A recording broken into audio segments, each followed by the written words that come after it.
Dzień dobry, witajcie w chińskim ekonomicznym przeglądzie z Łukaszem Kobierskim. W dzisiejszym odcinku inauguracja nowego prezydenta Tajwanu i chińskie ćwiczenia wojskowe w pobliżu tej wyspy. Chiny nie są już wiodącym partnerem handlowym Niemiec. Deficyt handlowy Unii Europejskiej z Chinami spada do najniższego poziomu od 2021 roku.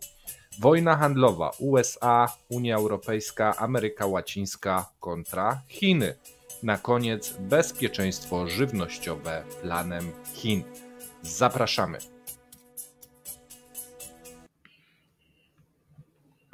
Dzień dobry, z tej strony Paweł Jeżowski, Łukasz Kopierski. Dzisiaj niedziela, godzina 9, skoro 9 i niedziela to odcinek chiński.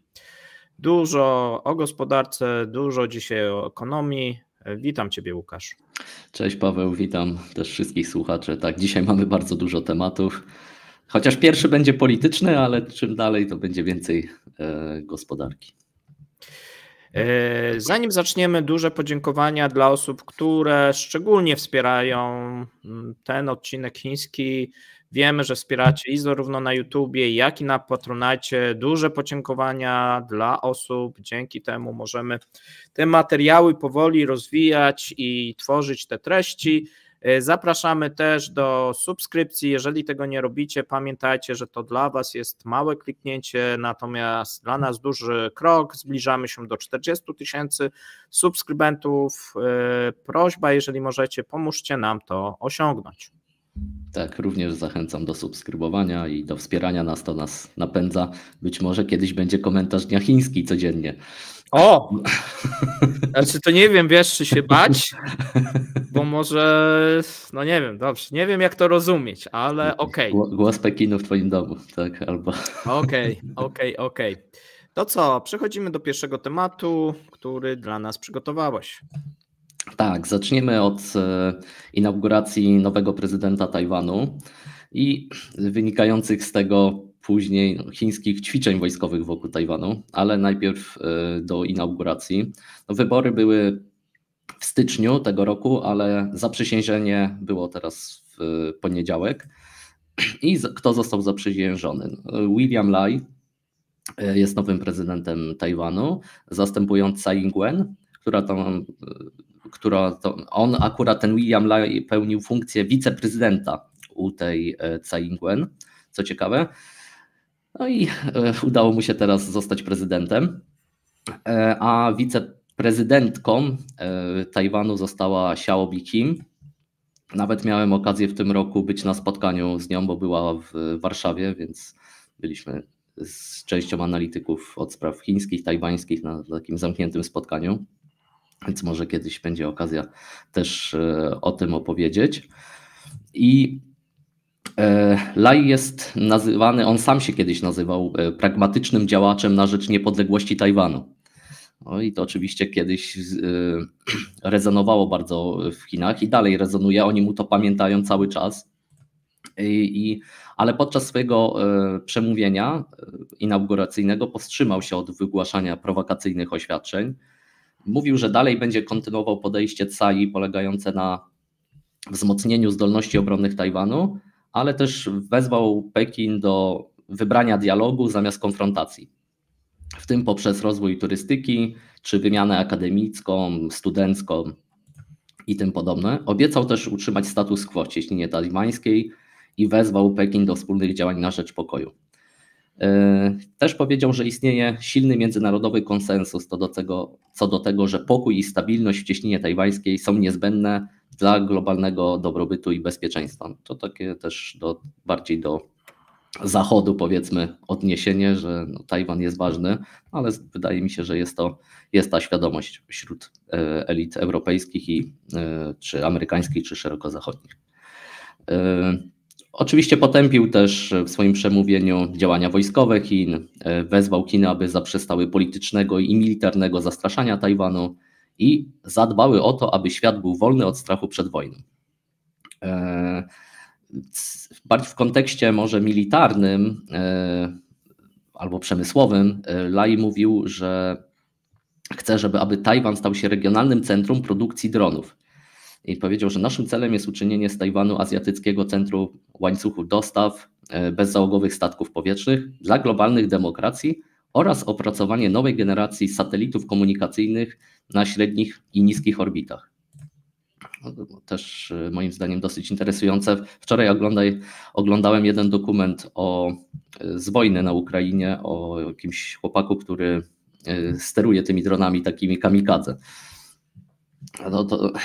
Znaczy wiedziałem, że coś takiego jest przygotowane, ale nie wiedziałem na jaką skalę. I wydaje mi się, że na Tajwanie też mogłoby to zdać egzamin. Ja chciałem dodać, że oni już dużo produkują i zarówno trafiają na tą stronę rosyjską, te komponenty, jak i na tą ukraińską. Natomiast patrząc właśnie na ten konflikt, również oni sobie też, oczywiście ten konflikt z Chinami, jeżeli by wybuch byłby inny, bo Tajwan jest wyspą, tak, to wszystko inaczej by przebiegało, natomiast widzą, jak to wygląda na tej Ukrainie, i widzą tutaj to zastosowanie i widzą też, że faktycznie jeżeli chodzi o świat, to tutaj rola tych dronów będzie pewnie w najbliższych latach rosnąć. Tak, dodatkowo Lai powiedział, że Tajwan musi utrzymać swoją kluczową pozycję w globalnym łańcuchu dostaw i wykorzystać możliwości biznesowe, które pojawiają się w wyniku zmian geopolitycznych. I oczywiście podkreślił znaczenie półprzewodników czy sztucznej inteligencji, czy chyba sztucznej inteligencji w kontekście, że będą chcieli to bardziej rozwijać niż teraz mają takie zdolności. Z takich ciekawostek Lai miał na sobie fioletowy krawat przedstawiający motyla pochodzącego z Tajwanu i jakieś takie kwiaty gorczycy, które rośliny pospolitej na całej wyspie. W sensie miał to tak w klapie wpięte. Polecam też sobie obejrzeć, można znaleźć całą inaugurację tej prezentury. Ona jest niepodobna do tych naszych w Europie, bym powiedział. Dużo tańców, śpiewów, jakiejś muzyki popowej, ale rap też był. Na końcu po przemówieniu w ogóle był jakiś taniec, jakaś szkoła podstawowa z Tajwanu śpiewała, a oni razem, i ten prezydent, i ta wiceprezydent, i inni sobie tańczyli tam, takie ruchy robili. To u nas to raczej nie ma takich pomysłów, ale to jak ktoś jest zainteresowany, to sobie warto znaleźć. 3 godziny jest całej tej inauguracji, więc można sobie przeklikać, jak to wygląda w innych miejscach na świecie. Warto też wspomnieć, myślę, że w ceremonii uczestniczyli inni przedstawiciele z zagranicy. Był sekretarz stanu poprzedni, Mike Pompeo, była prezydent Litwy, Dalia Grybauskaitė, i byli też inni przedstawiciele z Wielkiej Brytanii, Francji, Niemiec, Włoch czy Ukrainy. Co ciekawe, też Ukraińcy byli. A pytanie, czy ktoś z Polski był? Nie było. W sensie nie jakby ze szczebla administracyjnego, bo tam Polacy... Jasne, mówię tak, oficjalnie, nie? Oficjalnej strony nie, ale ciekawe, że Ukraińcy byli, także ja myślę, że Tajwan i Ukraina, to oni podobnie się czują geopolitycznie, więc starają się utrzymywać dobre relacje. Jaka była odpowiedź Chin na te wydarzenia? Początkowo oczywiście standardowo MSZ Chin powiedział, że zasada Chin jest solidną kotwicą pokoju, stabilności w cieśninie tajwańskiej i na świecie są tylko jedne Chiny, a Tajwan jest częścią Chin. To jakby standard. Nic nie było i oczywiście tam pogroził tym separatystom, którzy dążą do niepodległości Tajwanu, że oni są niebezpieczeństwem dla porządku międzynarodowego i pokoju na świecie. I początkowo też armia chińska nie reagowała zbyt mocno. Tego pierwszego dnia to tam standardowo wysłano tam chyba 6 myśliwców, 7 statków. To jest taki trochę dzień jak co dzień. We wtorek było podobnie, a w czwartek rano tak nagle stwierdzono, że robią ćwiczenia wojskowe wokół całego Tajwanu, 2-dniowe, i one się odbyły w czwartek i piątek. Tak, i my o tym wczoraj mówiliśmy w Globalu, o tych ćwiczeniach. To się nazywało, jeżeli dobrze ja to przetłumaczyłem, wspólny miecz, tak? Tak. Zgadza się. Także tam armia Chin powiedziała, że to jest ostrzeżenie dla separatystów sił niepodległości Tajwanu, za ich akty niepodległości i poważne ostrzeżenie dla sił zewnętrznych przed ingerencją i prowokacją. To Ministerstwo Obrony Harel dokładnie powiedziało. Też w piątek ukazała się taka grafika, czy nie grafika, takie wideo, animacja pokazująca, jak siły chińskie wystrzeliwują z lądowych, z tych wyrzutni rakietowych, czy z morskich i też z okrętów, czy też z myśliwców wystrzeliwują rakiety. Potem była taka animacja, że one lecą na Tajwan, taki grad tych pocisków. Już kiedyś też to pokazywali, myślę, ale myślę, że nie wiem, jakie to ma budzić reakcje na Tajwanie. Raczej mało pokojowe i raczej mało takie pozytywne w stosunku do Chin kontynentalnych, no ale to jest taka to chińska gra. To się nazywało chyba Święta Broń, bo tak było na końcu, taki napis był na czerwono, Święta Broń zabijająca niezależność, tak mniej więcej. Tego chyba napisu wcześniej nie było, a więc dodali. No i tutaj mamy też w sumie jakąś tam odpowiedź, bo o tym mówiliśmy wczoraj, tej strony tajwańskiej, tak, z jednej strony odpowiedź, a z drugiej strony, no właśnie, czy mamy się czego bać? Bo tutaj w sumie ćwiczenia miały dotyczyć zajmowania chyba Tajwanu i przejmowania mówią, władzy. że blokada. Mówią, że to jest takie typowe przygotowanie do blokady, chociaż nagrania pokazują coś innego, że to nie blokada. Raczej ja czytałem, że wiesz, że to jest zajęcie i przejęcie władzy. No i w sumie ćwiczenie jak gdyby tych akcji wojennych, no bo jednak rakiety, które lecą i tam takie były nawet, wiesz, wypowiedzi, że ten święty ogień uderzy kulami ognia w Tajpej, Kaohsiung i Hualien. Tak, jeżeli dobrze wymawiam.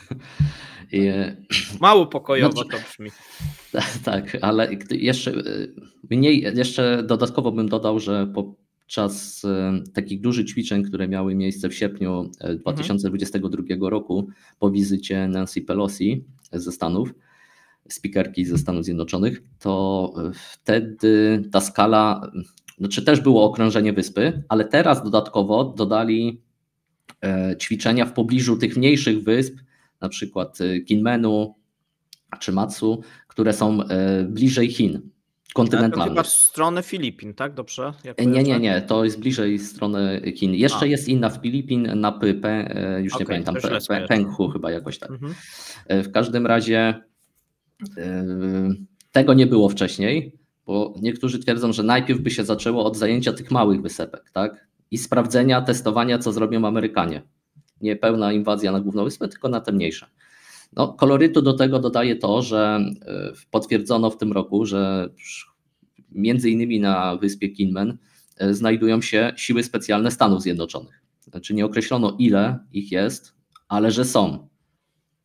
No i to już dodatkowo problem dla Chin, bo gdyby oni chcieli rakietowo zaatakować, czy w jakiś inny sposób i zginęłyby oddziały amerykańskie, to robi się nieciekawie, bo Amerykanie nie lubią takich akcji i co, musieliby zareagować, nie byłoby opcji, moim zdaniem. O wiesz, musieli, nie musieli, no na pewno byłby to problem wtedy dla obu stron.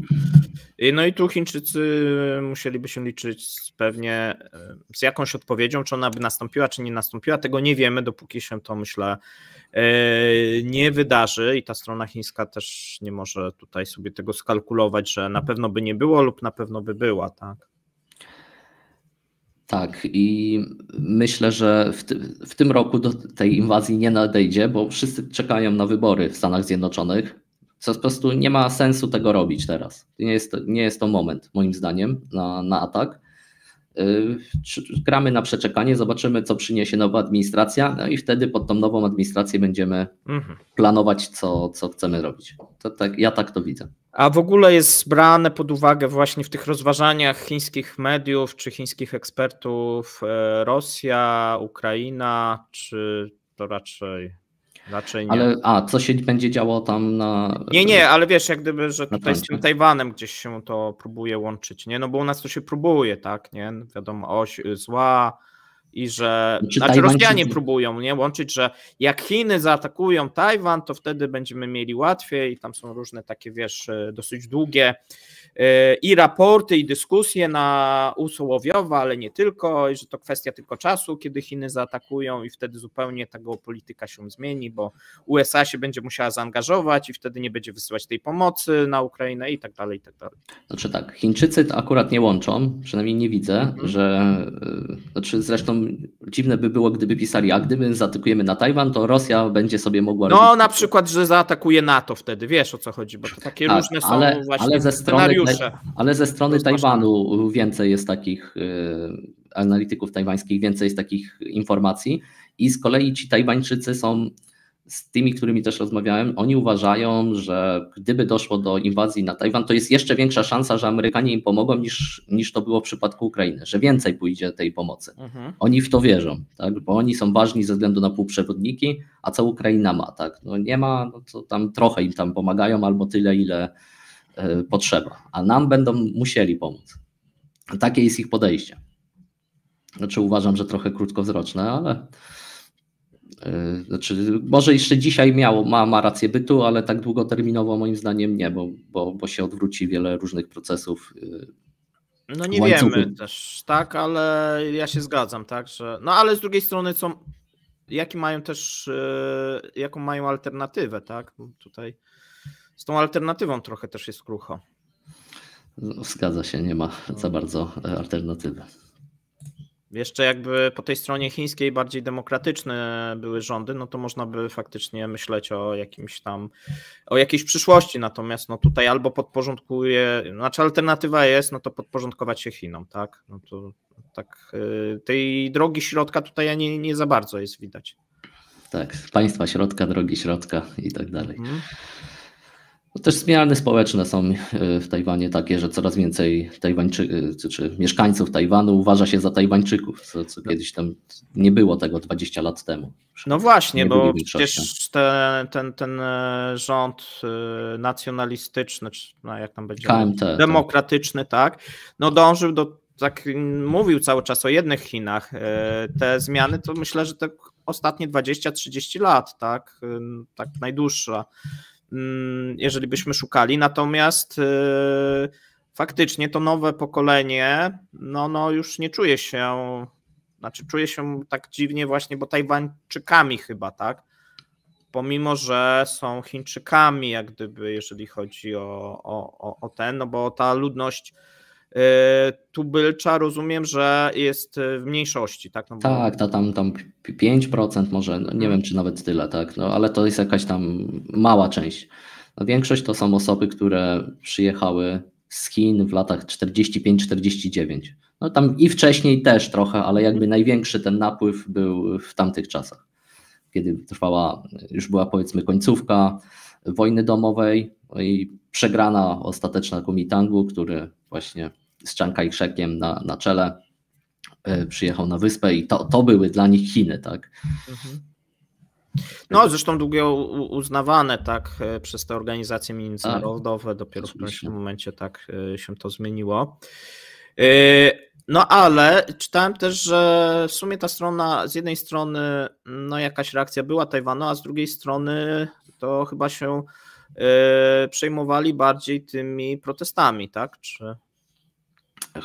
Chodzi ci o protesty tam, bo tam są teraz zmiany, chcą wprowadzać w parlamencie. W parlamencie. Tak, są planowane zmiany, które zmniejszałyby rolę władzy wykonawczej, czyli prezydenta, umniejszały jego rolę, a zwiększało z kolei władzy ustawodawczej. A teraz jest taka sytuacja, że władzy ustawodawczej w większości nie ma ta partia DDP, partia prezydenta większości. Straciła ją, a dwie inne partie, jedna właśnie Kuomintang, druga partia ludowa, mają większość razem. No i są różne z tego właśnie teraz problemy. Tak, także były protesty, bo ludzie też uważają, że no nie powinno zmieniać się tak drastycznie zasad ustawodawstwa na Tajwanie, no ale no tak wybrali, tak mogą w parlamencie to przegłosować, tak? Także no zobaczymy. A to duże protesty były? Bo tutaj mówi się o 1000, a ja Jak gdyby, nie wiem. Tak. To raczej w tysiącach. Może nie były jakieś ogromne, tak, ale to rezonuje w Tajwanie zdecydowanie. Okay. No dobrze, to przejdźmy do następnego punktu, który przygotowałeś, następnego miejsca. Tak, tu już przechodzimy do tematów gospodarczych zdecydowanie i mieliśmy w tym tygodniu taką informację, że USA w pierwszym kwartale tego roku wyprzedziły Chiny w handlu z Niemcami. No i tym samym wiadomo, Chiny nie są już wiodącym partnerem handlowym Niemiec. Jest to taka pewna symboliczna zmiana. No zobaczymy, czy będzie też kontynuowana. My dużo na ten temat w tym tygodniu mówiliśmy, bo są zmiany, mówiliśmy też w cepie niemieckim, bo tam też są zmiany, że Tesla spadła, jeżeli chodzi o sprzedaż aut elektrycznych i w ogóle w Niemczech jest, że tak powiem, radość z tego powodu. No ale też mówiliśmy wczoraj, jeżeli chodzi o dane Unii Europejskiej, no bo mamy też zmianę, no kolejny miesiąc z nadwyżką, takie mieszane dane z tych Niemiec, bo jest dużo pozytywnych, ale tam jest cały czas problem z konsumpcją. No i widzimy, że tutaj też są zmiany w tych relacjach powoli, ja widzę po tej stronie Unii Europejskiej w handlu z Chinami. To powiedz, jak to... Tak, z Unią Europejską najpierw może trochę o Niemczech powiem, a później mam też temat właśnie związany z Unią Europejską, bo też faktycznie dobrze o tym wspomniałeś, ale jeszcze wracając do Niemiec, tak żebyśmy mieli porównanie, wolumen handlu z Chinami wyniósł w pierwszym kwartale 60 miliardów euro, a ze Stanami Zjednoczonymi 63 miliardy euro. I tutaj ze Stanami odnotowujemy wzrost, a z Chinami spadek tych wzajemnych relacji. I niektórzy eksperci uważają, że efekt ten może się utrzymać.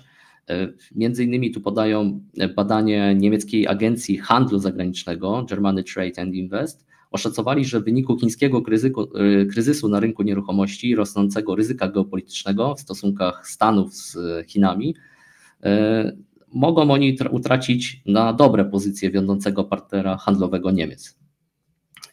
I dodatkowo tutaj akurat Izba Handlowa, niemiecki Federalny Urząd Statystyczny podaje, że import z Chin spadł o prawie 12% w porównaniu z analogicznym kwartałem ubiegłego roku i o 11%, ale wciąż 11% wszystkich importowanych towarów nadal pochodzi z Chin. Zdecydowanie najważniejszym dostawcą towarów do Niemiec były właśnie w dalszym ciągu Chiny, a w kolejne zajmowała Holandia, to jest prawie 8% i Stany Zjednoczone 7%. Także to ja tylko jeszcze dodam, to też żebyście widzieli, wczoraj mówiliśmy eksport Niemiec, jeżeli chodzi o pierwszy kwartał, to mamy wzrost o ponad procent, a więc widzimy, że ten spadek no może niepokoić Chiny, tak? No bo teraz jest pytanie, w relacjach ze Stanami Zjednoczonymi będzie gorzej, jeżeli w relacjach z Europą będzie lepiej, no to zostaje z tych dużych graczy ASEAN tylko i to może być za mało. Zdecydowanie.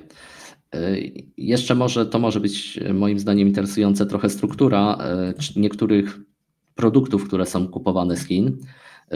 Pod względem wartości 85% systemów fotowoltaicznych jest importowanych z Chin do Niemiec, 86% komputerów przenośnych, 60% smartfonów i 45% akumulatorów litowo-jonowych. Ponad 1/4 importowanych samochodów elektrycznych pochodzi z Chin, a eksport niemieckich pojazdów silnikowych do Chin spadł o prawie 7%. Także trochę tak jak ja wcześniej przewidywałem i uważałem, że Chińczycy będą kupować swoje produkty i coraz mniej będą kupować tych niemieckich samochodów, no tutaj akurat w kontekście samochodów. No i tak dane też to pokazują statystyczne, że mamy spadek na tym. Natomiast mamy dużą ofensywę chyba chińskich samochodów w Europie. Zobaczymy, kiedy Europa spróbuje to zablokować, bo tu chyba największy jest taki potencjał, nie wiem jak ty to oceniasz, bo są różnego rodzaju też raporty, o tym też dużo mówiliśmy, na temat tej chińskiej ekspansji w Europie. Widzimy, że dosyć potężna sieć dealerska jest budowana w wielu krajach. No i są takie raporty, że być może tutaj ta dominacja niemieckich firm może zostać zakończona, jeżeli Europa nic nie zrobi. No głównie myślę, że w tym sektorze samochodów elektrycznych tak, nie? Spalinowe to tutaj sobie jeszcze dajemy radę. No zresztą to też nie było w strategii chińskiej, żeby iść w te samochody spalinowe, tylko w elektryczne, więc to jest inna sytuacja. No czekamy na początku czerwca, chyba 6 czerwca ma być decyzja, czy zostaną nałożone cła dodatkowe na samochody elektryczne z Chin. Zobaczymy ile, czy w ogóle. Podejrzewam, że tak, tylko pytanie ile to będzie. Bo też jak mówiliśmy w poprzednich odcinkach, są raporty, które wskazują, że te cła by musiały wynosić co najmniej 50%, tak, żeby wstrzymać ten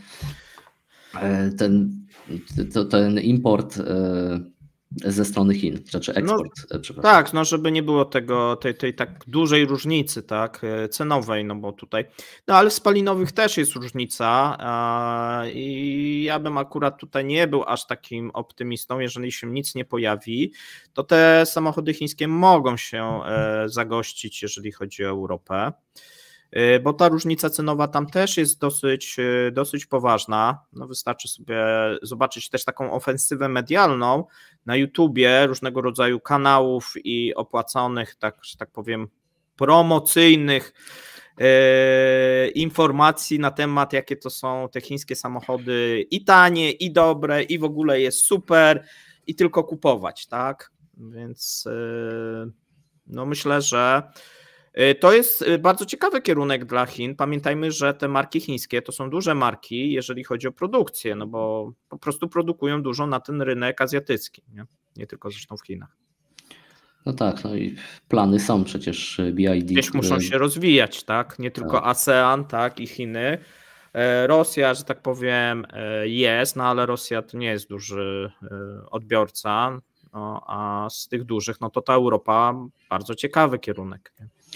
Tak, tym bardziej BYD zamówiło 6 czy 7 kontenerowców, czy samochodowców, właśnie nie wiem jak to nazywać, ale kontenerowców, które będą przewozić samochody specjalnie do tego przystosowane i każdy jeden będzie tak od 6 do 7 tysięcy mógł takich samochodów przewieźć.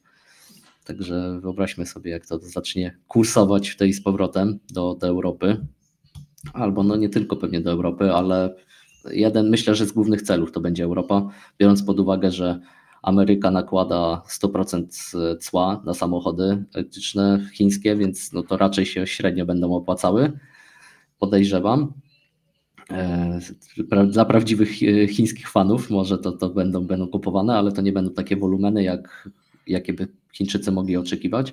Ale tu Europa, właśnie państwa ASEAN, to będą główne kierunki, moim zdaniem, wysyłania tych samochodów. Tak, no i tu mamy takie też, trzeba powiedzieć, cały czas rozwojenie jaźni, głównie Niemiec, bo z jednej strony największym zagrożeniem dla rynku niemieckiego, tych samochodowego, są Chiny, a z drugiej strony no Chiny są, tak jak mówiłeś, odbiorcą też, jeżeli chodzi o te duże koncerny niemieckie. No i tutaj najlepiej byłoby tak oczywiście, żeby nałożyć cła na te samochody chińskie, i żeby Chiny w drugą stronę pozwoliły sprzedawać samochody niemieckie w Chinach. Tak?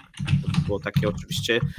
No, natomiast no, tego rozwiązania nie będzie. I pytanie do Ciebie jest, czy jeżeli zdecyduje się Europa na jakieś ograniczenia, czego możemy się spodziewać po tej stronie chińskiej? Jeśli ograniczenia na samochody, tak? Elektryczne. Tak. Ze strony Chińczyków podejmą pewnie jakieś inne sankcje ze swojej strony. Też będą, tylko pytanie na co będą nakładać te cła, tak? To jest ciekawe. Gdzieś jest to, opisywane, czy to na przykład, no bo tutaj oczywiście te koncerny motoryzacyjne boją się, co prawda jest współpraca z tymi lokalnymi markami, po to zresztą współpracują, żeby właśnie nie dostali jakichś dodatkowych ograniczeń, natomiast no pytanie jest, czy coś już media chińskie piszą na ten temat, jakiego typu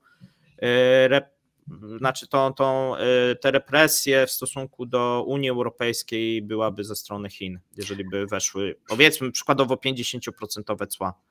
Znaczy oni tylko ostrzegają na razie, żeby tego nie robić, tak? Nie piszą jakie kroki podejmą, na jakie sektory mogliby zaatakować, tylko oni pokazują inną stronę, że to się nie opłaca wam, bo wy chcecie iść w stronę zielonej energii, tak, i wy nie wypełnicie swoich celów, które macie, przez to, że będziecie nakładać cła na fotowoltaikę, właśnie na samochody elektryczne, czy na jakieś inne baterie, tak. Także oni raczej idą w tą stronę na razie, ale oczywiście tam na końcu dodają, ale jeśli to zrobicie, no to będziemy musieli odpowiedzieć na to. Chociaż dzisiaj też będziemy mówić o wojnach handlowych, to Chińczycy już coś działają w tej sprawie, ale to nie są takie salwy jak w wykonaniu Amerykanów czy potencjalnie Europy. Okej. Dobrze, to może przejdziemy do tego deficytu handlowego właśnie Unii Europejskiej. Dobra, okej. Bo jak podają, mamy najnowsze dane, że... Jest nadwyżka. Tak, znaczy deficyt handlowy z UE spadł do najniższego kwartału. Bo to z Chinami. Z Chinami, tak, deficyt. Tak. Nadwyżka jest ogólnie w stosunku na zewnątrz i to głównie, i to jest ciekawe, że ta nadwyżka jest generowana bo spada i zarówno eksport, jak i import, tylko okazuje się, że import bardziej spada, no i dlatego właśnie ta dziura z Chinami się zmniejsza. Tak. Financial Times podaje, że to jest najniższy kwartalny poziom od prawie 3 lat tej różnicy. Pomimo właśnie obaw o tego, że Chiny nas zaleją tanimi produktami. I w ciągu 3 pierwszych miesięcy roku handlowego ten deficyt z UE z Chinami spadł do 62 miliardów euro. I oznacza spadek o 10% w porównaniu z poprzednim kwartałem i 18% w porównaniu z rokiem poprzednim. I tak jak mówiłem, to jest najwyższy poziom od drugiego kwartału 2021 roku, gdzie wyniósł ten deficyt 107 miliardów euro, a najwyższy był właśnie w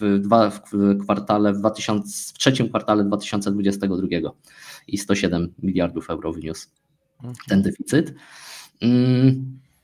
I też podane są takie informacje, że przywóz, ten eksport do Unii chińskich maszyn i sprzętu transportowego spada przez 6 kolejnych kwartałów, w tym o 1/4 w tym okresie, podczas gdy import z UE do Chin w tym obszarze utrzymuje się na stosunkowo stabilnym poziomie.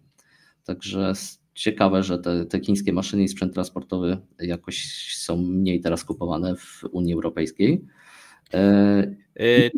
I to widać też oznaki rosnącego popytu transatlantyckiego na produkty europejskie, po tym jak nadwyżka handlowa UE z USA osiągnęła w pierwszym kwartale rekordowy poziom. Także...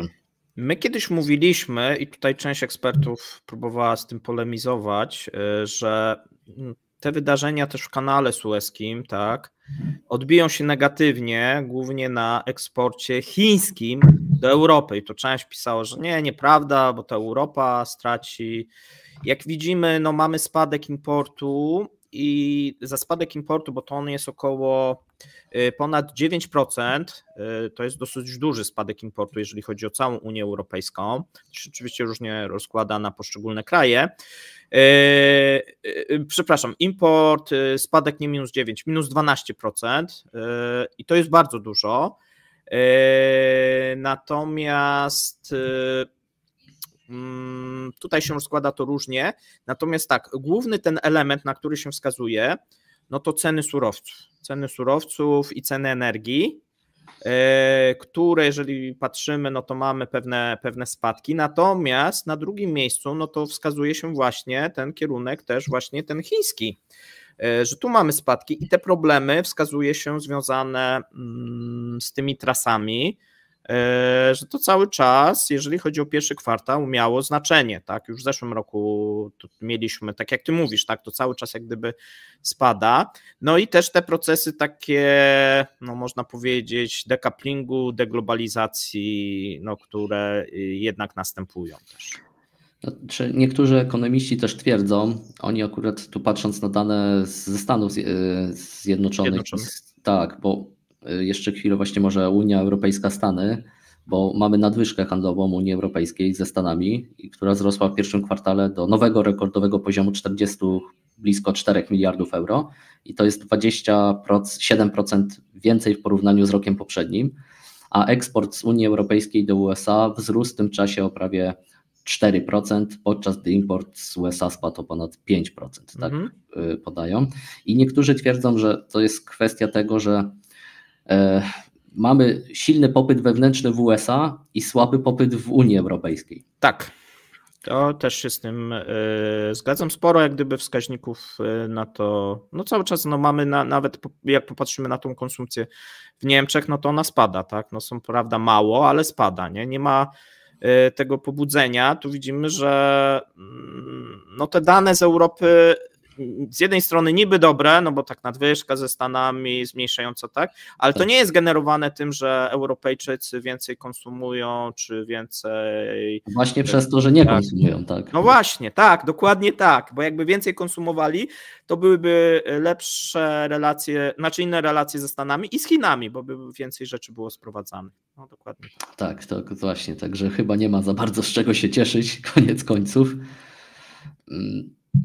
Ale to jeszcze zobaczymy, ale możemy, myślę, przejść do następnego tematu, bo będzie trochę wiązał się z Twoim pytaniem dotyczącym, co Chiny zrobią i oni już coś robią, tak? Ja ten blog nazwałem właśnie Wojna handlowa USA, Unia Europejska i Ameryka Łacińska w stosunku do Chin. O, jeszcze Amerykę włączyłeś tutaj. Tak. Szeroko idziemy. Tak, dzisiaj jest nowość. Akurat Ameryka Łacińska też zaczyna odpowiadać na to, co się dzieje, na ten zalew różnych produktów. To zaraz się okaże, o czym za chwilę wysłuchacie, o czym będzie mowa. I pierwsza rzecz to chińskie Ministerstwo Handlu ogłosiło właśnie w poprzednią niedzielę nowe dochodzenie antydumpingowe dotyczące tworzyw termoplastycznych pochodzących z USA, Unii Europejskiej, Tajwanu i Japonii, twierdząc, że one są sprzedawane poniżej ceny rynkowej i dochodzenie w sprawie tego, to jest materiał powszechnie stosowany w samochodach i w elektronice. Po prostu chyba jakieś takie, czytałem na ten temat, to chodzi o jakieś po prostu części, które są właśnie termoplastycznie jakoś przygotowane. Tam jest jakaś nazwa bardzo skomplikowana tego tworzywa. I mamy to dochodzenie, no właśnie po wszczęciu przez UE serii dochodzeń w sprawie chińskich produktów, począwszy od pojazdów elektrycznych, po sprzęt medyczny, a także poprzez ograniczenie działań chińskich firm w Unii Europejskiej. I te tworzywa termoplastyczne w niektórych przypadkach mogą zastąpić metale, takie jak miedź, cynk, cyna i ołów. I właśnie jest często stosowany do samochodów i do części samochodowych, urządzeń elektrycznych, maszyn przemysłowych, ale też po artykuły codziennego użytku, takie jak sprzęt sportowy, urządzenia medyczne, rury i materiały budowlane. I Ministerstwo Handlu Chin powiedziało, że to jest odpowiedzią na wniosek złożony 22 kwietnia, czyli już miesiąc temu, przez kilku krajowych producentów. I twierdzili oni, że niektóre podmioty powiązane z producentami chemikaliów z Korei Południowej, Tajlandii i Malezji znacząco zwiększyły eksport chemikaliów z UE, USA, Japonii i Tajwanu na kontynent chiński po cenach poniżej wartości standardowej, powodując znaczne szkody dla lokalnego przemysłu. Taki jest ta decyzja i rozumowanie i ten proces myślowy właśnie ze strony chińskiej, dlaczego to robią. Dodatkowo Chińska Izba Handlowa przy Unii Europejskiej twierdzi, że Chiny mogą rozważyć podniesienie tymczasowych stawek celnych na importowane samochody wyposażone w silniki o dużej pojemności skokowej. Także byłaby odpowiedź w ten sposób, że dobrze, wy tu na elektryki, to my na wasze samochody zwiększymy cła. I oświadczenie Izby Handlowej Chińskiej przy Unii Europejskiej mówi tak, że potencjalne działanie niesie ze sobą konsekwencje dla europejskich i amerykańskich producentów samochodów, szczególnie w świetle ostatnich wydarzeń, takich jak ogłoszenie przez Waszyngton podwyżek ceł na chińskie pojazdy elektryczne oraz przygotowanie Brukseli do wprowadzenia wstępnych środków w ramach głośnego dochodzenia antysubsydyjnego dotyczące chińskich pojazdów elektrycznych. I tak jak już mówiłem, no oczekujemy, że 6 czerwca Bruksela podejmie decyzję, czy te subsydia będą, w jakiej wysokości. Także czekamy na to. W artykule Politico też czytałem różne komentarze na ten temat i pomimo wszystkich ostrzeżeń o protekcjonizmie i zbliżającej się wojnie handlowej, to kanclerz Olaf Scholz i najwyżsi niemieccy urzędnicy zdali sobie też sprawę, że nie mogą prawdopodobnie powstrzymać Unii Europejskiej przed nałożeniem ceł na chińskie samochody, ponieważ handel jest wyłączną kompetencją Unii Europejskiej i kraje te mogą powstrzymać Brukselę tylko kwalifikowaną większością głosów, co oznacza co najmniej 55% krajów członkowskich reprezentujących co najmniej 65% ludności Unii Europejskiej. Także wydaje się, że tam też Szwedzi czytałem, że są przeciwko, ale to będzie za mało, żeby powstrzymać te decyzje, chyba że znajdą sobie jeszcze inne jakieś państwa, które były skłonne na to, żeby, no myślę Węgry, tak, ale to też...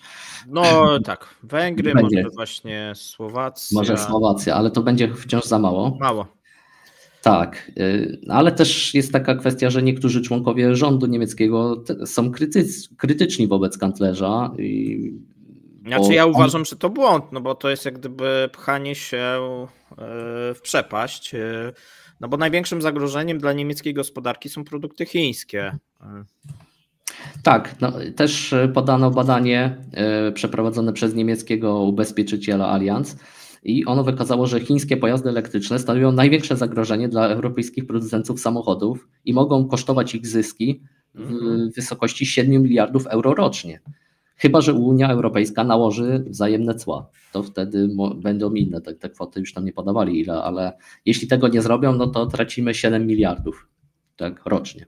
Tak, no w długiej perspektywie, no tutaj to jest, wydaje mi się, największe zagrożenie.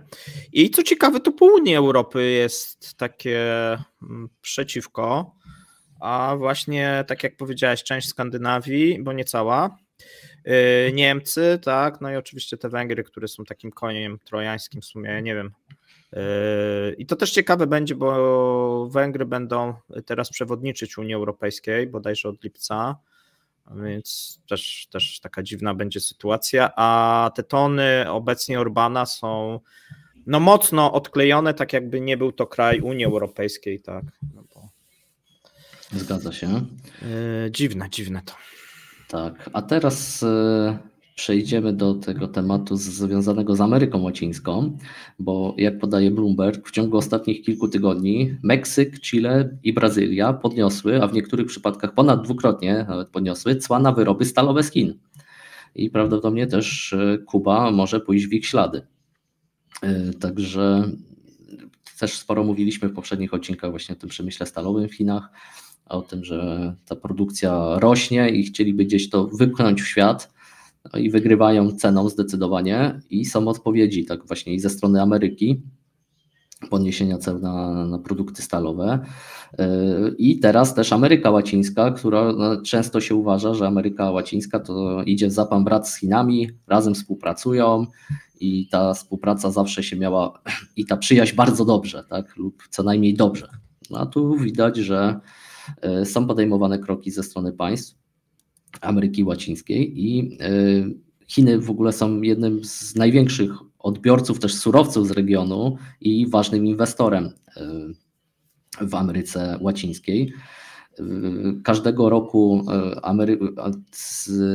do Ameryki Łacińskiej jest wysyłanych prawie 10 milionów ton stali o wartości blisko tam 9 miliardów dolarów, co według Regionalnego Stowarzyszenia Stalowego Alacero stanowi ogromny skok w porównaniu z zaledwie 80 500 tonami w 2000 roku. Czyli wcześniej było to w 2000 roku 80 000 ton, a teraz jest to 10 milionów ton stali. Jednocześnie chińscy inwestorzy są kluczowym partnerem dla krajów Ameryki Łacińskiej.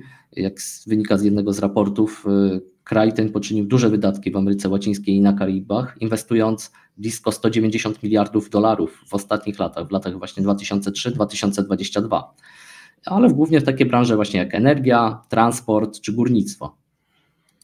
Teraz te wydatki spadły, ale w tych kluczowych branżach, właśnie jak górnictwo czy wydobycie tak, różnych minerałów, to dalej te inwestycje mają miejsce.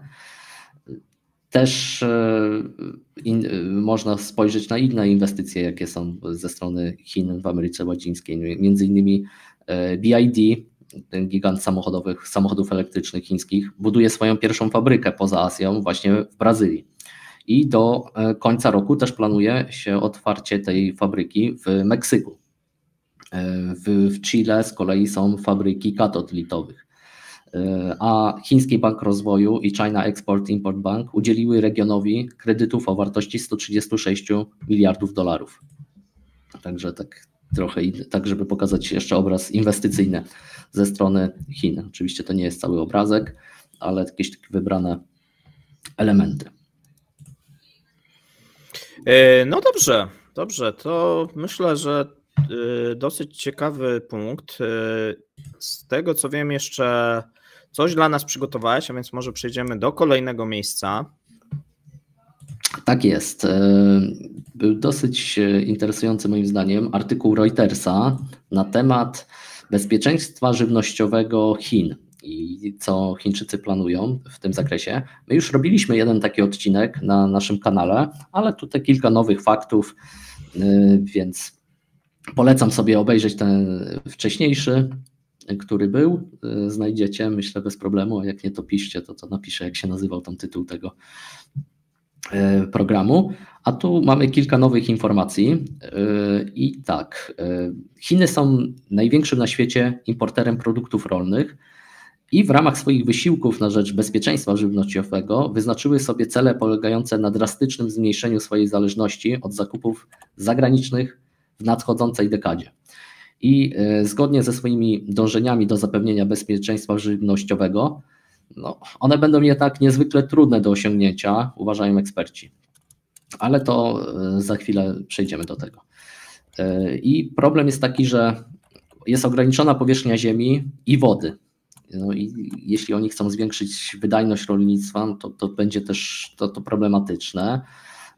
Próbują to robić za pomocą nowych technologii, w tym upraw genetycznie zmodyfikowanych, ale to są plany właśnie na 10-letniej prognozy Pekinu na zmniejszenie tej zależności.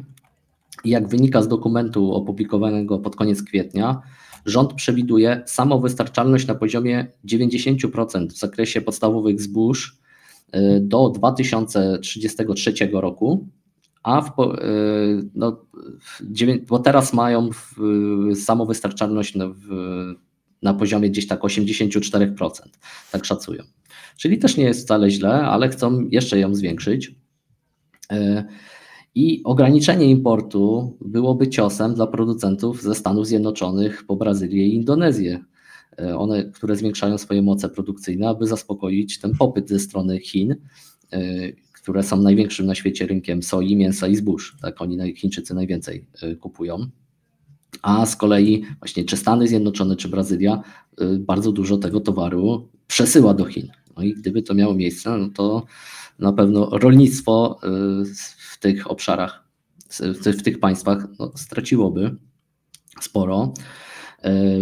Z innych danych, w ciągu 10 lat do 2033 roku Ministerstwo Rolnictwa prognozuje spadek importu kukurydzy o 75% do blisko 7 milionów ton i spadek o 60% w przypadku pszenicy do około 5 miliona ton. I cele te, jak twierdzą eksperci, przeczą trendom panującym w ostatniej dekadzie, kiedy import zbóż i nasion oleistych wzrósł o 87%. Także te potrzeby są coraz większe, więc ta samowystarczalność może być trudna do osiągnięcia. Tak twierdzą eksperci, że to bardzo jest to wątpliwe. Tak jak mówiłem, problemem jest brak ziemi i też wody.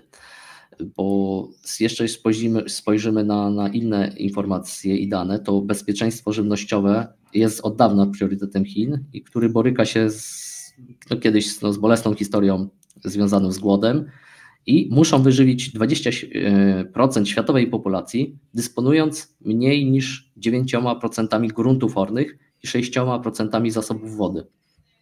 Także To jest trudne do zrobienia. Wiem, że dużo się też mówi w chińskich mediach i w tych gazetach partyjnych o tym, że trzeba stawiać na nowe technologie, nowe sposoby modyfikacji zbóż, że jakieś zboża, które potrzebują mniej wody. Różne są plany, ale no to oczywiście to potrzeba jeszcze lat na to, żeby to zrobić. Chiny w ogóle są numerem 2 na świecie, jeśli chodzi o zbiór kukurydzy i zebrały rekordową ilość blisko 300 milionów ton metrycznych, a import wzrósł niemal do rekordowego poziomu 27 milionów ton. Także to jest też ciekawe, że oni dużo produkują, ale i tak jeszcze za mało, żeby im wystarczyło i muszą jeszcze dodatkowo 30 właśnie tych milionów ton sprowadzać. I spotkałem się z taką informacją, że Chińczycy preferują tą kukurydzę z zagranicy, bo uważają, że jest wyższej jakości i jest jeszcze tańsza. Bo gdzieś też tu miałem te dane, wydajność jest większa, tam 2-krotnie czy 3-krotnie, jeśli w Stanach Zjednoczonych niż w Chinach, jeśli chodzi o zbiory. Czyli co, bo tam ogólnie w Chinach, z tego co ja widziałem znowu po tej stronie rosyjskiej, często się pisze o tym problemie z wodą, tak, że, bo tak areał, no z jednej strony wydaje się, że Chiny są duże, nie? Więc to za problem, duży kraj powierzchniowo, ludnościowo, no ale zajmuje dużą część Azji, a więc wydawałoby się na pierwszy rzut oka, że to nie jest problem, natomiast jeżeli popatrzy się na te tereny nadające się właśnie rolniczo, no to już to nie wygląda aż tak dobrze, a jeżeli się popatrzy właśnie na zasoby wody, no to wygląda już źle. No i tutaj cało na biało w tych opracowaniach, które ja czytałem, wchodzi Rosja, która posiada dosyć duże zasoby wody, które być może nawet mogą się zwiększyć. No znowuż nie wszędzie, bo to też tak, natomiast no są takie pomysły, że być może znowuż, jak to w Rosji, będą chcieli kolejny surowiec wydobywać i tym surowcem jest woda. Tak, mówi się o tym, że ta woda mogłaby być, no i tu się właśnie wskazuje, co ciekawe, na Chiny. Tutaj są różnego rodzaju też opracowania, że ta woda mogłaby być może w przyszłości przy takich niedoborach, no i przy wyższych tych cenach, że może ekonomicznie byłoby to opłacalne, tak? Tak, to jeszcze może dodam, zanim skomentuję to, co powiedziałeś, że, bo mówimy właśnie, że Chiny są duże, ale tak naprawdę większość kraju no to stanowią góry skaliste albo pustynie. Także jest to ta różnica kolosalna. Plus jest duży problem z jakością gleby. Badania z 2014 roku wykazywały, że 40% gruntów ornych uległo degradacji w wyniku nadużywania środków chemicznych i zanieczyszczeniami metali ciężkich. Tak? Także dość, że jeszcze mają mało, to jeszcze dużo jest zdegradowanych. Także blisko połowa, bo to 40%. I jeśli się porówna, jak Bank Światowy podaje, no to powierzchnia gruntów ornych na mieszkańca w Chinach wynosi mniej niż 1/3 poziomu w Brazylii i 1/6 tego poziomu w Stanach Zjednoczonych. Także jest niewiele miejsca na ekspansję. A jeśli chodzi o Rosję, to już były podpisywane umowy, a to akurat chyba o przesył pszenicy. Tak. Tak. No tam kolejne rzeczy różne, tak, jeżeli chodzi o te rzeczy spożywcze. No ale to jest może właśnie kierunek, bo tutaj Chiny szukają ekspansji, no ta Rosja tak by była jakby sobie tak jakoś się porozumieli lub sobie część wykroili, to i woda jest, i surowce są, i miejsce, bardzo dużo jest miejsca przecież tych gruntów rolniczych. Większość jest w Rosji państwowa, można by tam coś sprzedać, nie? Tak, sprzedać, tudzież zagospodarować. No jakby tak pomyśleć, no to taki naturalny kierunek chyba. No bo tutaj jeżeli chodzi, zobacz, z drugiej strony masz ASEAN, no, który też jest przeludniony, bo tak też się mówi, dobra, też duże, trochę lepiej jest, jeżeli chodzi o te grunty rolne, ale tam też jest trochę tej ludności. a tu masz takie niezamieszkałe tereny, które nawet jeżeli popatrzysz na tą Syberię, no i wyludniające się cały czas, więc jakby tak zapomnieć o tej polityce i o tym wszystkim, no to taki ciekawy kierunek ekspansji. No tak, no zobaczymy, jak to będą sobie radzić. Znaczy... To niekoniecznie musi być tak, że oni tam podbijają tą Rosję, no ale jakiś taki przyjazny rząd, który wprowadzi na przykład dzierżawę dla przyjaznego rządu chińskiego na przykład na 100 lat, czy coś tam. Chińczycy lubią na 99. No mówię, no tak typowo, to wszędzie w Azji. Tak, to te 99 to jest jakieś, nie wiem, często 3 razy 33 albo raz 99, to oni jakoś taką mają do tego symbolikę. Także ja myślę, że ten trend będzie kontynuowany, no bo wydaje mi się to dosyć oczywiste, że mamy możliwości tutaj w Rosji się rozwijać, tak? Grunty są morne, to mamy dobre relacje, albo możemy mieć jeszcze lepsze, tak? To będziemy to robić. Zresztą z Ukrainą też było podobnie jeszcze przed wojną, bo jedna z firm chińskich kupiła, już nie pamiętam ile tam setek czy tysięcy hektarów, znaczy też wydzierżawiła ze strony ukraińskiej na to, żeby właśnie tam produkować zboże, no bo na Ukrainie jest też wysokiej klasy gleba i stamtąd już sprowadzać sobie te produkty, znaczy zboża głównie do Chin. Także te plany były już z różnych stron i w tym odcinku, o którym dotyczący bezpieczeństwa żywnościowego Chin, to poczekaj, bo mi gdzieś na moment zniknąłeś, chyba na łączu, zaraz się to powinno poprawić. No już jest, okej. Okej. I w tym odcinku, w którym mówiliśmy o bezpieczeństwie żywnościowym Chin, to mówiłem, że to właśnie Rosja też jest jednym z takim punktem, gdzie te ziemie wydzierżawiają, a właśnie Ukraina, ale i tam inne, no właśnie państwa ASEAN, także w różnych miejscach nie jest to jakoś tak dużo, bo to chyba jakoś porównali eksperci, że to byłoby powierzchnia wielkości Łotwy czy Litwy, jakoś tak.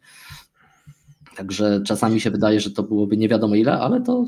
Tak, bo może się właśnie, tak jak mówię, najbardziej takim potrzebną rzeczą dla Chin, oprócz tego, że ta demografia się pewnie już zatrzymała, no ale nadal to jest miliardowe państwo, no to może będzie właśnie żywność, tak, bo my tak się koncentrujemy na tych surowcach, tak, ropa, gaz, jakieś inne i tu Chiny moim zdaniem mają różnego rodzaju możliwości, bo coraz więcej jest tych opracowań, że jednak mają, ale na przykład pewnych rzeczy nie wydobywają i pewnie to w najbliższych latach ruszy, natomiast jeżeli chodzi o żywność, to raczej takich, no chyba, że będzie faktycznie jakiś tam przełom ten technologiczny i coś tam się uda wymyśleć, natomiast no tu jest poważny moim zdaniem problem, no i jeżeli chodzi o wodę też jest poważny problem, tego się tak nie za bardzo da. Tak, tylko no chyba, że będą odsalać, takie metody odsalania będą tak tanie i wydajne, że no ale jakoś nadal tego nie widzę. Ja też jeszcze jestem ciekawy, jakby ta woda miała być przesyłana, tak, jakby to oni to zorganizowali. Znaczy myślę, że no jeśli ropę potrafią przesłać, to i wodę by przesłali, więc ale... No wiesz, znaczy był normalny, że tak jak się przywozi, bo wodę się przywozi, tak, handluje się wodą, no ale można by sobie nawet, pewnie to nie będą rurociągi, natomiast różnego rodzaju tutaj i zarówno koleją, tak, można by sobie wyobrazić, to chyba by było takie najsensowniejsze, no i być może też w jakiś sposób właśnie drogą morską. Ciekawy kierunek, tak, no bo do tej pory nie mówiliśmy, natomiast chyba sensowniejszym byłby kierunek, kiedy ta żywność byłaby w Rosji wytwarzana i wysyłana, czyli jakieś, a najlepiej, żeby Chińczycy mogli to tak jak, bo do tej pory jednak to jest taki mit, że Chińczycy zaludniają Syberię, tudzież tam tworzą, właśnie jest odwrotnie, tak, Syberia się wyludnia, Daleki Wschód się wyludnia, władze lokalne nadal są niechętne tutaj tej stronie chińskiej, ale to może właśnie w przyszłości się zmienić, no bo widzimy, że już ten rząd i ten reżim już jest trochę bardziej przychylny, albo inaczej, nawet sam Putin zmienił, nie?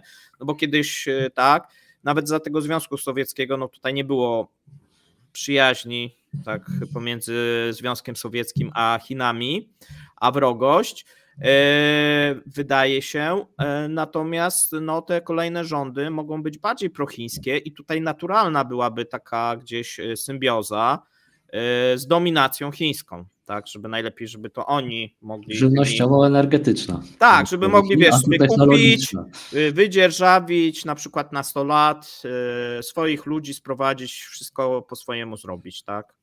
To tak myślę, że na pewno są takie opracowania po stronie chińskiej, bo po stronie rosyjskiej są, tak, jako tam też się wskazuje i szanse, i zagrożenia, i tam oni dużo się rozpisują na ten temat, wskazując właśnie tą wodę, tak, że to jest taka największa słabość tych Chin.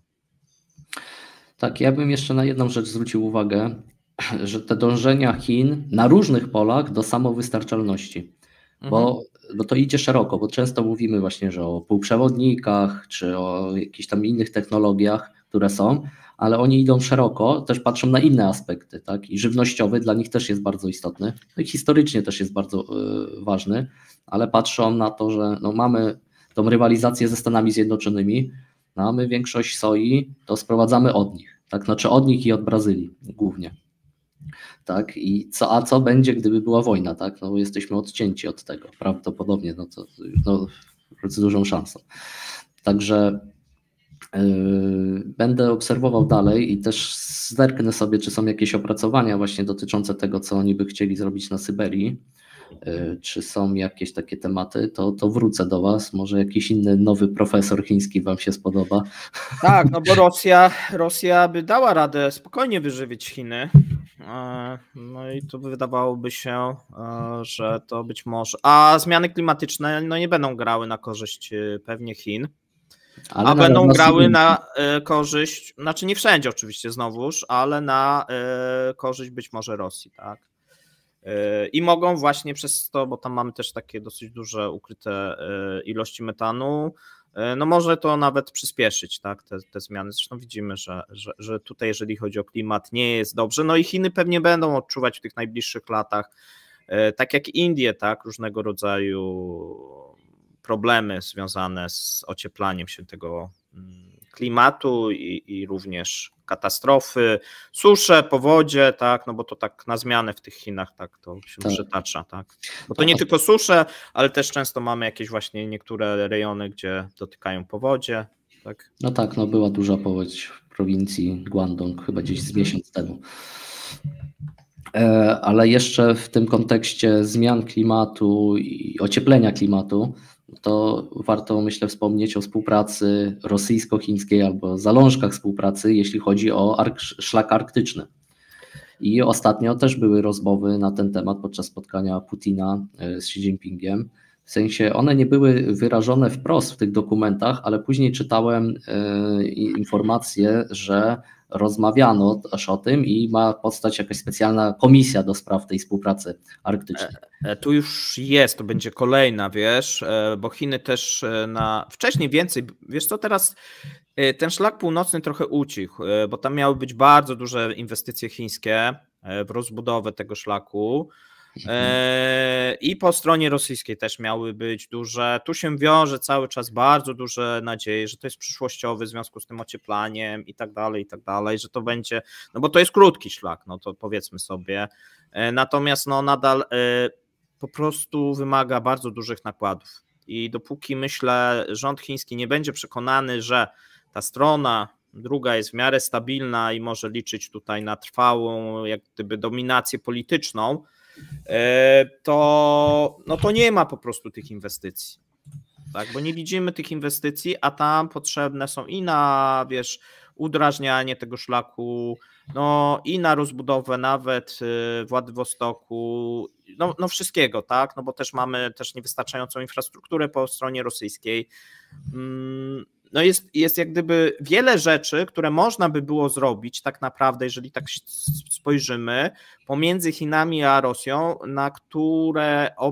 na których obie strony by zyskiwały, no przy czym oczywiście więcej zyskiwałaby pewnie strona chińska, tak, no bo tutaj większe potrzeby mogłyby być, natomiast jak widzimy, to w ogóle nie jest moim zdaniem wykorzystywane, no bo mamy to, zobacz, mamy tą najnowszą wizytę dwudniową, z którym duże nadzieje po stronie rosyjskiej, tak jak ty mówiłeś, po stronie chińskiej chyba mniejsze, w ogóle mniej zauważony. Cały rząd, wszyscy biznesmeni, bo tu pytacie się o konkretnych biznesmenów, o konkretnych oligarchów, wszyscy pojechali, ważni. Oprócz szefów Gazpromu. Miller nie pojechał, tak, to mówiliśmy, nie? Był w Iranie w tym czasie. Tak, no jeszcze tam znajdziemy pewnie kogoś, kto nie pojechał, natomiast no nie ma żadnych konkretów i to chyba do tej pory nie było tak dużej wizyty bez żadnego konkretu. Ja rozumiem, że tam jakaś współpraca wojskowa utajniona niby, ale na razie wychodzi na to, co ty mówiłeś, że no jak gdyby wielkich tutaj konkretów nie będzie, no i na razie nie ma. No bo komisja do spraw rozbudowy floty szlaku północnego, no nie brzmi poważnie, tak? Tak, no ale tam były jeszcze gorsze umowy moim zdaniem. Wiesz, wcześniejsze przecież były zapowiedzi, listy intencyjne na miliardy dolarów podpisywane, tak? Dotyczące tej na przykład drogi północnej. Siła Syberii 2, zobacz, nie ma tematu. Znaczy nie? Tak, strona rosyjska mówi, że tak, że Chińczycy się zgadzają, niedługo będzie umowa, a w chińskich mediach zero. Ja jeszcze później sprawdzałem tak parę dni po wizycie. To jest opóźnione tak mniej więcej już o 2 lata, tak jakby patrzeć. Tak, ja sprawdzałem po wizycie jeszcze później, czy może jednak się teraz pojawi coś, nic, nie? Tylko się mówiło o tej Siła Syberii ten 1, tak, że tu dobra, praca jest, tak, wszystko jest fajnie, ale o dwójce nic. Ale jeszcze w kontekście tego szlaku północnego, czy arktycznego, to są delegacje rosyjskie, które jeżdżą do różnych portów chińskich i namawiają ich, żeby tam to robić. Na przykład tydzień przed wizytą Putina był gubernator z Archangielska, przyjechał do miasta portowego chińskiego Dalian, ono jest na północy Chin. Także rozmawiali i zachęcał go, żeby tam była jakaś współpraca, żeby z Dalianu i z Archangielska płynęły statki. Nie wiem, to moim zdaniem, nie wiem, czy to jest jakieś opłacalne i to może czasami, tak, no bo większość czasu jest ta pokrywa lodowa i ciężko się przebijać przez to, trzeba lodołamaczami najpierw iść, ale on zachęcał, ten gubernator, żeby budowali razem lodołamacze i żeby ta współpraca miała miejsce.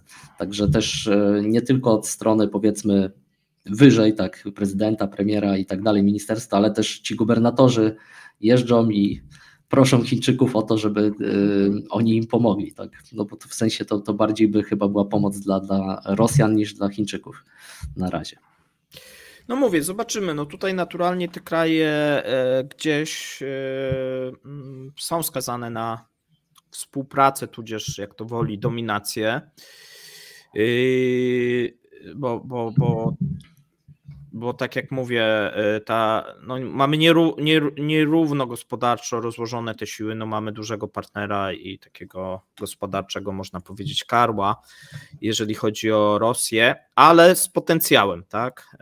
No i który być może, jeżeli te rządy rosyjskie będą właśnie bardziej prochińskie, no wtedy będzie można spróbować wykorzystać. Tak jest. Także raczej długa gra, a nie jakieś szybkie akcje. To tak jak zresztą mówimy cały czas. Tak. Z mojej strony wszystko dzisiaj. To w takim razie z mojej strony chyba też. Dziękujemy, że z nami spędziliście poranek. Zapraszamy już na popołudnie na godzinę 19:30. Będzie dzisiaj dosyć ciekawie, jeżeli chodzi o wieczór. Będzie top 10, będzie Marek Meissner. My tą część poranną dzisiaj kończymy z Łukaszem. Zapraszamy również za tydzień, jeżeli chodzi o informacje z Chin. Tak, dajcie wszystkiego znać. Dobrego. Tak, dzięki. Dajcie znać, czy tematy Wam się podobały, albo co się najbardziej podobało, o czym byście chcieli usłyszeć w komentarzach. Także ja to wszystkie komentarze czytam, zawsze to mówię, odpisuję. Także dzięki też za wsparcie i do zobaczenia w następnym tygodniu. Trzymajcie się. Cześć. Do zobaczenia, cześć. Dziękujemy za obejrzenie do końca. To dzięki Wam ten kanał ma szansę się rozwijać tak jak dotychczas. Pamiętajcie, lajki, subskrypcje, komentarze pomagają nam rosnąć. Jeszcze raz dzięki.